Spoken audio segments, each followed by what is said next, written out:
Mesdames, Mesdemoiselles et Messieurs, bonsoir à toutes et à tous. Vous êtes encore une fois les bienvenus ici sur la tribune d'éveil des consciences. À la une de l'actualité internationale, le président américain Donald Trump qui s'est transporté en Écosse, ça c'est en Europe, et ce samedi 26 juillet 2025, il vient de se heurter à une vaste mobilisation sans précédent contre son arrivée dans ses propres complexes de luxe où il est allé jouer au golf. Vous savez, Donald Trump a un lien avec l'Écosse. Il y a une ville environnante où sa mère est originaire. Mais malgré cela, il a une véritable attache avec ce territoire écossais. Alors, il aime très souvent y aller. Mais cette fois-ci, les Écossais, étant sur leur nerfs, sont sortis spontanément parce qu'ils ne veulent pas le voir sur ce territoire, malgré qu'il a sa propriété. Il allait jouer au golf dans sa propriété. Mais ils disent que ce monsieur, sa personne même, et ses prises de position dans le cadre international ne corroborent pas avec les valeurs écossaises. Ils lui ont jeté le discrédit et l'anathème. Et je ne peux pas vous faire défiler toutes les images pour éviter d'être censuré. Mais ce qui reste clair, il est actuellement en Écosse et c'est très chaud sur lui. Pendant qu'il est en train de jouer au golf, les manifestants sont dehors aux alentours. Dames et messieurs, dans le cadre de cette vidéoconférence, c'est de cette actualité que nous allons parler. Mais avant de continuer, je vous demande humblement de partager la vidéoconférence au maximum. Mettez beaucoup de likes. N'oubliez surtout pas de laisser votre avis en commentaire. Alors, selon l'information officielle, Donald Trump qui est en Écosse, et il est allé en visite ce samedi 26 juillet, il est arrivé hier, vendredi 25 juillet 2025.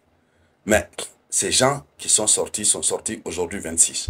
Et c'est aujourd'hui, il est allé se livrer au jeu de golf, etc., etc., comme vous pouvez le voir en image. Alors, sa visite combine des activités personnelles sur ces terrains de golf à Turnberry, près d'Aberdeen, et des rencontres politiques. Donc, il va pour ses affaires personnelles et aussi profiter faire des activités politiques. Alors,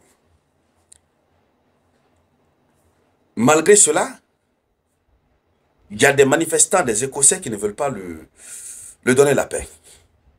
Nous sommes en Europe, la liberté d'expression est autorisée. Ils sont donc sortis avec plusieurs pancartes. Les mots qui sont inscrits sur ces pancartes, je ne peux pas les faire passer. Parce que ce sont des mots, non, c'est choquant. Ils ont écrit n'importe quoi. J'ai dit tout le monde avec des pancartes. Même des animaux domestiques. Je ne veux pas dire le nom pour éviter d'être censuré. Cet animal qui aboie, qui fait du wow, wow. Oui, même tout cela avait des pancartes. On ne sait pas comment les Écossais se sont organisés, mais c'est l'expression d'un désaveu total. Ils ne veulent pas de lui là-bas, malgré qu'il a ses propriétés. Alors, quelles sont les motivations de ces manifestants? Il faut dire que dès son arrivée, sa présence a immédiatement suscité des vagues de protestation. Les manifestants expriment un profond désaccord avec ses politiques concernant les droits des femmes. Des manifestations concernant, des dénonciations concernant des personnes LGBT, voilà, vous connaissez. Et aussi, surtout, ses positions sur l'immigration. L'immigration. Donc, il se lève contre lui par rapport à son scepticisme face au changement climatique. Ils ne sont pas du tout d'accord avec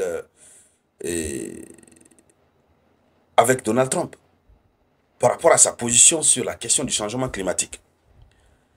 Et il dénonce aussi des préoccupations liées à l'entremêlement de ses activités politiques et commerciales, le fait qu'ils mélangent les deux à la fois, surtout en Écosse, ça leur fait mal.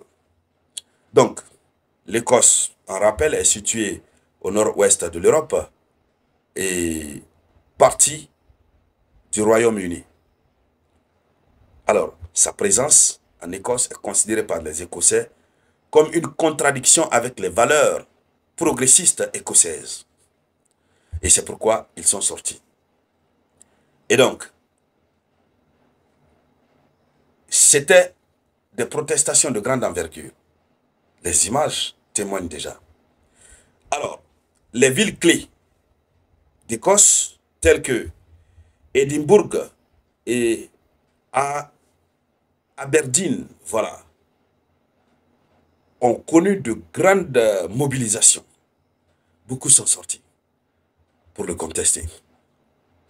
Pourquoi il prend des décisions qui ne sont pas en rapport avec les valeurs écossaises?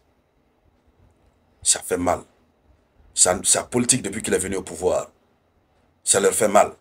Malgré que c'est leur petit-fils, si on peut le dire ainsi, si c'est en Afrique, on va dire c'est leur neveu. Parce que sa mère a son origine là. Mais ils disent que lui-même, l'homme lui-même, Donald Trump, et sa politique, il n'aime pas. Alors, ces rassemblements massifs qui sont une démonstration claire de l'opposition écossaise à Donald Trump, au-delà des critiques spécifiques et de ses politiques, les protestataires dénoncent sa rhétorique divisive et son impact perçu sur la démocratie et les relations internationales. En tout cas, tout ce que Donald Trump fait, ça leur fait mal. Et c'est pourquoi ils sont sortis. Alors finalement, on se demande, où est-ce que Donald Trump pourra partir et être accueilli chaleureusement? Puisque même déjà sur son propre territoire, beaucoup ne sont pas contents de lui. Sur les différentes pancartes, on pouvait voir inscrire ce que je peux dire, je vais le dire. Ce que je ne peux pas dire, je ne vais pas le dire. On pouvait voir inscrire là, pas de tapis rouge pour les dictateurs. Nous ne voulons pas, et nous ne vous voulons pas ici. Donc, il y avait beaucoup d'écriture. Beaucoup d'écriture. C'est-à-dire, ils se sentent gênés de voir Donald Trump sur leur territoire. Il y a des mots que je ne peux pas toucher, je ne peux pas dire. Mais vous comprenez déjà. En tout cas, ce sont des gens qui sont viscéralement opposés à Donald Trump. Mais quoi qu'il advienne, le monsieur a joué au golf. Il est encore en Écosse, en tout cas pour l'instant où je suis en train de réaliser la vidéoconférence. Voilà. On n'a pas encore vu sa réaction, ni la réaction de l'administration Trump. Et donc, mesdames, mesdemoiselles et messieurs, c'était ça la une.